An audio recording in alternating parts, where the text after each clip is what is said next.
We sat down with Ronald Reagan's Secretary of State, George Shultz, last week. He told us that the Trump presidency so far has been up and down. Among the ups, he praised several of Mr. Trump's cabinet picks, including Secretary of Defense James Mattis, his colleague at the Hoover Institution at Stanford University. And as for the not-so-up, the early defeat of the president's travel ban. What would you say are the down parts of the administration so far? Well, obviously, when you roll out a big initiative and it blows up, that's a downer. I think it's important for a president to get off to a start where people see he says what he means what he says, and he can carry out what he starts out to carry out. You said that your advice to President Trump was that he not let the White House dominate anything. What does that mean? There has become a tendency to put decision-making and even operational things in the White House. The White House staff has grown a lot. The NSC staff has grown a lot, with the result that that's a dominant place. So I would hope the president might say something like this: I consider my cabinet and sub-cabinet people to be my staff. Those are the people I'm going to work with to develop policy, and they are the ones who are going to execute it under my supervision. But they're going to execute it. When you do that, you get good people, you get all people who've been confirmed by the Senate, and you get better policy, and you get better execution. What are the upsides of having been in business and coming to Washington? And then what are the ways in which Washington doesn't work the same way, since we've got a businessman as president now? Mr. Tillerson called me up. I don't know him. And I said, I hear you're being knocked for being a businessman. He said, I was a businessman. And let me tell you, you have two big advantages. Number one, you've known how to run a big organization. So you realize it's not about me, it's about the organization, getting the organization rolling so that it does things. Say, as head of Exxon, you didn't want to run a refinery, but you wanted to be damn sure you had people in the company that did know how to do it. By the same token, in the State Department, you've got people stationed all over the world. So a big part of your job is to see to it that that organization works. And it's not that difficult, but you can do it. You know how to do that. And the second thing that's happened to you as a businessman is you go places and you have to hire people and fire people and buy things and sell things and get your money out and all kinds of things like that. That's kind of the way the country really works. What advice did you give Secretary of State Tillerson? Well, I think the Secretary of State has to establish two things. One, that he's close to the president and that he speaks for the president. And being close, the president listens to him. So together, they formulate a policy. And the second thing, of course, is to let it be clear that he has really got his department working with him in a way that he wants. And he can do that. Let me ask you about honesty in public office. President Trump made a claim that his predecessor, President Obama, wiretapped his Trump Tower, and now the director of the FBI has said he has no evidence of that. What cost is that for a president to say something that doesn't turn out to have evidence behind it? Well, he's got to figure out a way not to get out of it, to say, okay, I made a mistake, and go on from there. Because you've got to establish an atmosphere of trust. Trust is the coin of the realm. And you need to do that with other leaders or people you're going to deal with, including your adversaries. I go back to my days in Marine Corps boot camp at the start of World War II. Sergeant hands me my rifle. He says, take good care of this rifle. This is your best friend. And remember one thing, never point this rifle at anybody unless you're willing to pull the trigger. No empty threats. And you can extrapolate that and say, mean what you say, and carry out what you say you're going to carry out. Then people will trust you. Then they can deal with you. Because they know if you say, I'll do something, you'll do something, you'll do what you said you're going to do. If I can't trust you, I can't deal. But if you trust you, then I can deal. And so trust is the coin of the realm. Very important point. Some people heard President Trump's inaugural address and some of the things he's said, and they feel like his version of nationalism is pulling America back a little from its foreign commitments. He argues, the president does, that America has been extended too far overseas and has lost focus on what's happening at home. Do you share that view? Well, you can extend yourself too far, and we've made some mistakes. But I think that we have a major role in the world. If we're not there, there's no leadership. Think about it. At the end of World War II, some gifted people with names like Atchison, Marshall, and Truman looked back. What did they see? They saw 2 world wars. They saw the Holocaust. They saw the Great Depression. And they said to themselves, what a crummy world.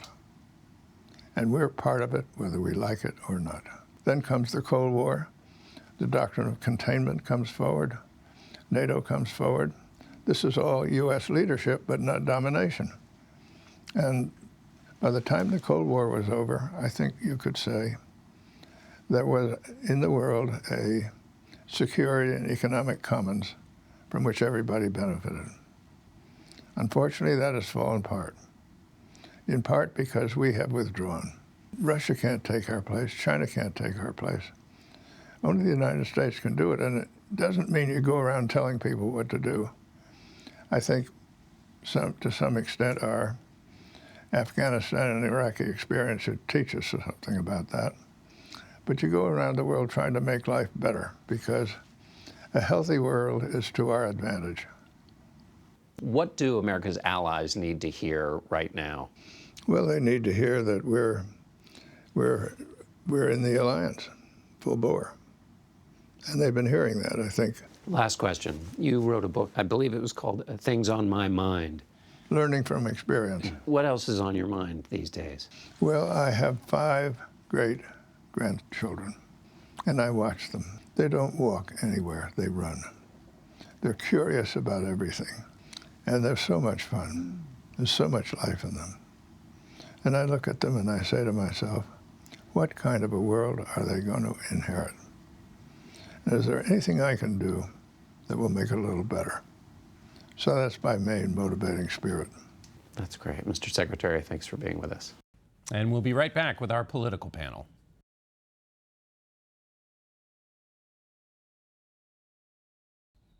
And we're back with our political panel. Juliet Eilperin is a senior national correspondent for The Washington Post. Ron Brownstein is the editorial director for Atlantic Media. We're also joined by CBS News political analyst and Slate Magazine's chief political correspondent, Jamelle Bouie, and Ben Domenech, who is the publisher of The Federalist. Juliet, I want to start with you. What happened this week on healthcare? Oh, well, what you really saw was an extraordinary moment of gamesmanship where President Trump delivered an ultimatum to House Republicans, dared them to take a vote and pass the bill that they've been working on for a couple of weeks. And at the end of the day, Paul Ryan, the speaker, had to come down and admit that he could not force his members to walk the plank for this proposal, and at this point acknowledged that the Affordable Care Act is the law of the land for the foreseeable future. Ben, what's the lesson here coming out of this for Republicans? There are a number of lessons. So, John, prior to my work with the Federalist, I worked for 12 years in health policy. I was in the Bush administration at HHS during the Medicare Part D fight, and then in the Senate and saw that play out. There's a major difference between the politics then and the politics now. Part D was a popular measure. This measure had 17% approval in the most recent poll taken about it. During the Part D fight, leadership had earmarks that they could use to offer different members carrots in order to support their measure, keeping a vote open in one instance in the House for 3 hours. Now they no longer have that. GOP leadership needs to recognize the lesson that they can take away from this moment, which is that the Freedom Caucus and what it represents, fiscal conservatives who have support in their districts, support that far outpaces the President of the United States, are here to stay, and they are a large enough faction to be able to get what they want done. The fact is that, today Adam Kinzinger, a representative from Illinois, came out and said he thought that leadership should take the lesson that they should abandon dealing with these conservatives and instead reach out to centrist Democrats, to which I say it's fun to play pretend. The reality is that this faction is not going away, and in order to include them in the process, to bring them in, to not draft legislation behind closed doors, you have to have a more open, a more collaborative process that includes them and other stakeholder groups from the get-go. The real hard problem that leadership has to face is that it wasn't just conservatives who killed this bill, it wasn't just the Heritage Foundation that opposed it, it was the AARP, it was every major medical group. Hospitals. Everyone. If you had 7 years to put that together, how could you even make that happen? It was a panoramic collapse, right? Because you're talking about, first of all, it is difficult to think of another new president who has lost a legislative fight this big, this fast in their presidency. It is really hard to think. Now, of people another would example. say Clinton, so explain why. Well, Clinton ultimately passed his budget. He lost health care, in the second year, ultimately, the end of 1993, 1994. But to be 60 days into your presidency and have something of this magnitude, the first big thing that Clinton did, it was very difficult, but he did pass it in the end. Of course, President Obama passed the stimulus. George W. Bush passed the No Child Left Behind and the tax cut.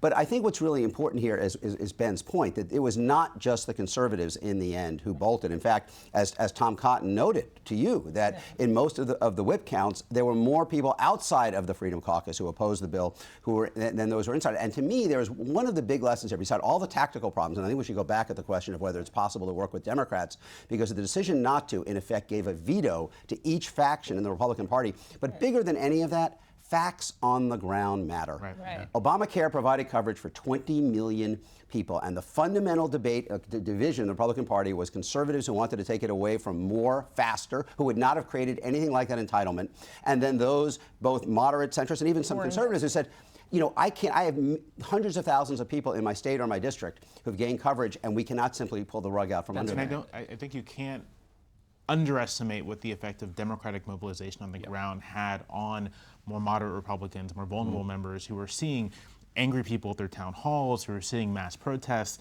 and decided, I risk losing my seat. I risk incurring some sort of political damage by voting for a bill whose headline number on this bill was that 24 million people would lose their insurance. And added to that, I think it's important to recognize that in addition to tactical mistakes and strategic mistakes, there's just the fact that the bill it was just a shoddy bill. And It was a bad bill. And you can't underestimate the fact that there was no negotiation and what that means, that yes, you have mobilization on the ground. I was talking to a healthcare lobbyist yesterday who said it's not that they shut their doors and they didn't take our calls, but they didn't solicit our input, and more importantly, there wasn't a negotiation, and so you had no buy-in from all of these other constituencies. Well, and it really, to the extent there was a negotiation, when things were taken out of it to buy off the Freedom Caucus, you lost those models we were talking about. It was flailing. And in the same sense, even those things that were taken out, a lot of it, the real question that I had as a health policy person when I looked at this was not an ideological question. I have my own positions when it comes to health policy. It was more about workability. Is this even going to work?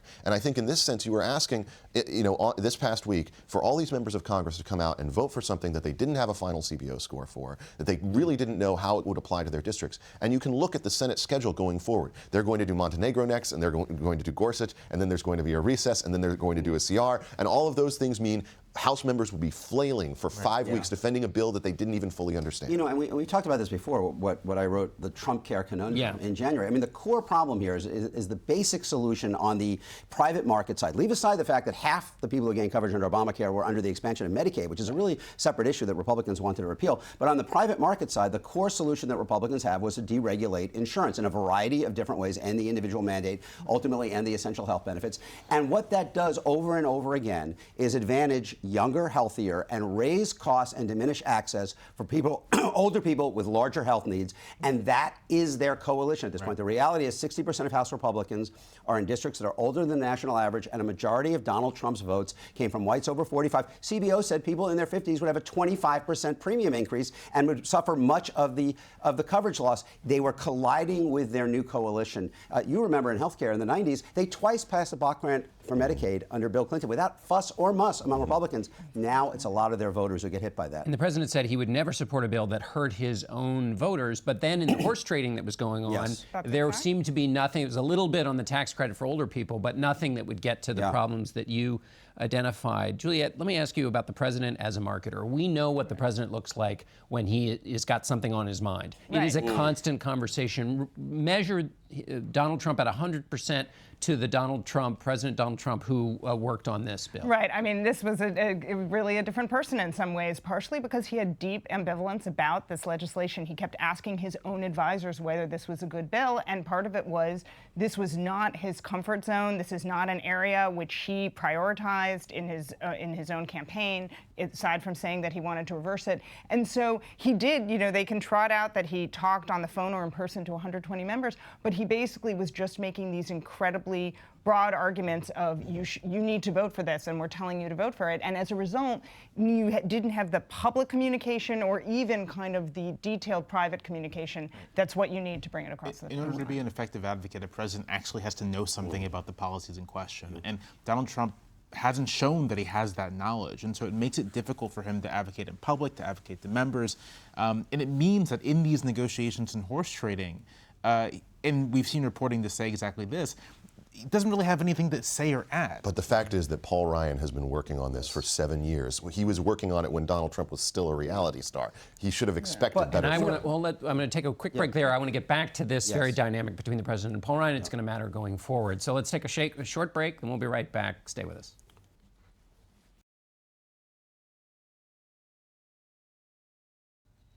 And we're back with our panel. Ben, pick up where you were. So the issue I think that you really have to look at right now is the relationship that Donald Trump and the White House has with Paul Ryan. This really was a situation where they outsourced their policy to him and other Republican leaders who've been working on this process for 7 years. They could have expected a much better outcome from that leadership. I think it's not irrational to expect that. My sources who are close to the White House tell me that Reince Priebus, who is obviously very close with Paul Ryan, the White House chief of staff, is now on extremely shaky ground, that the president really doubts him and was assured by him multiple times through this process that things were going well, that they were going to come out of this with a bill. Obviously, that didn't work out, and it's really a question of where he stands. This whole episode, I think, revealed what a shotgun marriage it is between Donald Trump's economic nationalism and the more conventional small government conservatism or even libertarianism that Ryan represents, because there was a direct collision between this bill. A few days earlier in the budget, President Trump made a big statement. He said, I am going to depart from traditional Republican thinking and exempt Social Security and Medicare from any changes, which has been Paul Ryan's biggest crusade, particularly on Medicare.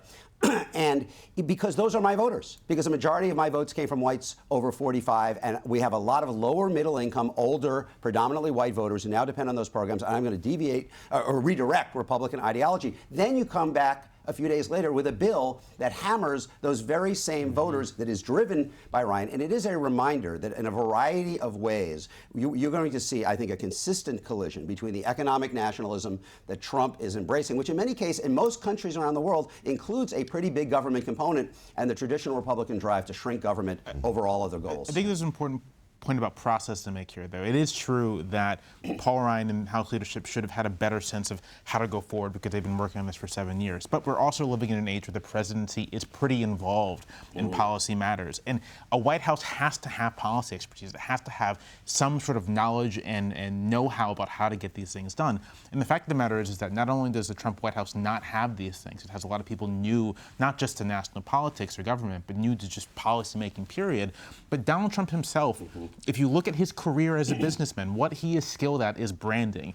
Putting his name on a bill that the House produced is 100% what you'd expect Donald Trump to do. And I'm not sure, I think this may demonstrate that Trump himself does not actually have the kinds of skills necessary to shepherd these kinds of big legislative programs through. To give it the special sauce. He gave everybody a name during the campaign. Right. He was quite expert at that. Make America Great Again, had a punch to it. This never got a name from... Right, he didn't want it called Trump Care. He did not want that. Although, and Julia, take this from where we are in healthcare and where this goes forward, but with this idea, couldn't Paul Ryan say, hey, if we had this Freedom Caucus, we knew they were going to be a challenge. They have always been. Right. Donald Trump could have done rallies in their districts. He could have, instead of giving them an ultimatum at the end, Could he have started earlier? And what does this mean for going forward, either with healthcare or tax reform or anything else? Absolutely. I mean, and also interestingly, the leverage that he that he was kind of exercising at the end, this idea that, look, I'm going to put you on the spot, you'll take the blame for this going down, and I'm popular in your states. As Ben points out, that's both not as effective with Freedom Caucus members, the most conservatives, but also, again, he's not following through on that threat. That was his leverage, and instead he wants to blame the Democrats and say that it's going to explode. We should revisit Ben's point from, I'm sorry, go ahead. Oh, yeah. Well, just that, so there's no question that he could have invested more, and his ambivalence hampered it, his unwillingness to essentially license it in the way he has done other things. And I think going forward, again, particularly when you have these ideological crosscurrents, he's got to decide what he is going to fully invest in, do that kind of politics, both outside the Beltway, where he has enormous skill, and figure out how to have enough involvement and enough buy-in that he can effectively sell it here. Because Ben said earlier that it was a fantasy, really, to believe that you could bring in some Democrats. But one lesson of this clearly is if you are starting from the get-go, assuming that you're going to have no Democratic support, in essence, you are giving a veto to each faction in the Republican coalition. So it does raise the question. I mean, it was never even discussed here. It was like never even really an option to kind of reach out to Democrats.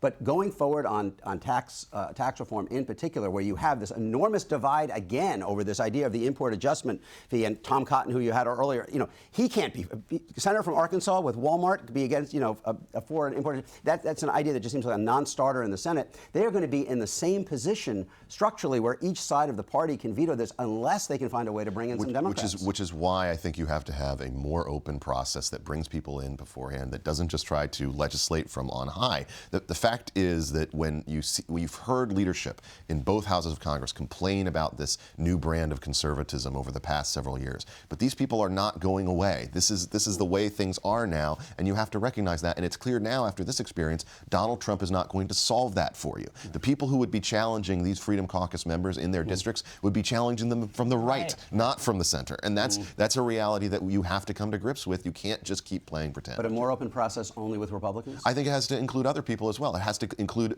Democrats in districts where Donald Trump performed well, which includes several Democrats who are in the House. 12 Democrats in the House. Exactly. And that's the kind of people who I think you need to be looking at going forward, who are going to have to run again in a year. What are the issues that voters in their districts care about? Where can they be moved? But Jamelle, are those Democrats who are going to play and join in, given where the Democratic base is right now, which is anything you do to work with Donald Trump is normalizing him? I mean, the rhetoric coming from the left. Right. I have a hard time believing that any Democrats, even Democrats in districts that Trump won, are going to want to risk working with the Trump administration, with Republicans, to advance Trump's political interests. My sense is that any Democrat who takes that step will immediately face the wrath of much of the Democratic base.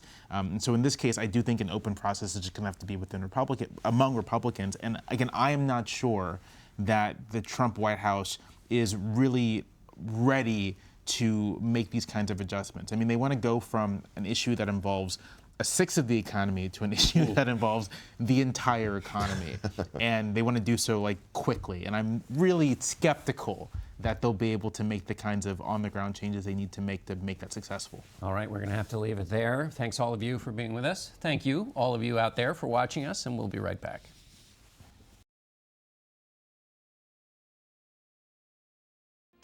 That's it for us today. Our full interview with the former Secretary of State, George Shultz, is available on our website, facethenation.com. Till next week, for Face the Nation, I'm John Dickerson.